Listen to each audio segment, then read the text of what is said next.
Hosting the World Cup is marketed as the ultimate achievement in national prestige and global soft power.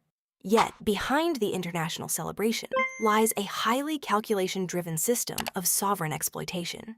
The tournament systematically weaponizes national pride to leave host countries buried under billions in public debt. The standard justification for bidding on a multi-week sports tournament relies entirely on inflated government projections of incoming tourist revenue and long-term gross domestic product expansion. For instance, the joint tournament across North America heavily promotes a projected $40 billion economic multiplier effect. However, independent macroeconomic research uniformly confirms that these massive financial gains never actually materialize. The core anomaly is driven by a phenomenon known as tourist displacement, where regular high-spending business travelers, conventional vacationers, and corporate clients completely avoid the host cities during the match calendar to circumvent high accommodation costs and heavy crowd congestion. Local retail sectors and municipal transit providers face staggering overhead costs to manage the influx of spectators. But their actual sales tax gains are neutralized because the spending simply replaces normal domestic economic activity rather than creating fresh wealth for the community. This structural wealth extraction is engineered through an institutional asymmetry dictated directly by the central sports governing body.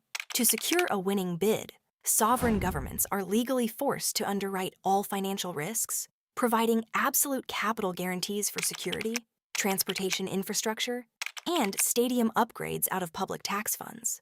For the current North American event, local taxpayers are funding hundreds of millions in municipal adjustments, including a combined $625 million public security investment in the United States alone. Conversely, the central Swiss-based organization operates with zero liability for these physical assets, while retaining complete ownership over all primary commercial revenues, clearing billions in pure, untaxed profit from media broadcasting rights, global corporate sponsorships, and digital ticketing systems. The legal framework establishes a modern form of corporate enclosure, where public space and public money are fully privatized to build a temporary entertainment monopoly that leaves no residual capital in the local treasury.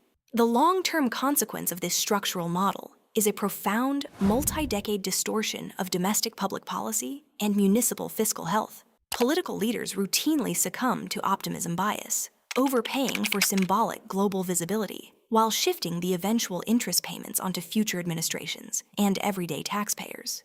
Cities are forced to issue long-term municipal bonds to pay for vanity sports complexes, directly diverting scarce public funds away from critical societal needs like affordable housing, education systems, and local healthcare infrastructure. When the tournament leaves, the host territory is stuck maintaining vacant, high-capacity venues that fail to generate consistent commercial revenue, dragging down local municipal credit ratings. The event ultimately functions as a sophisticated corporate washing mechanism, allowing international entities and political elites to capture immediate global prestige and media exposure, while leaving local populations to manage the prolonged economic deficits and structural debts. The World Cup leverages national passion to construct a multi-billion-dollar profit funnel that consistently leaves public taxpayers holding the financial liabilities. The modern sports business model is completely built on this exact type of structural extraction. To see how other massive international events replicate this precise playbook to exploit global markets, click on our deep dive analysis playlist right here.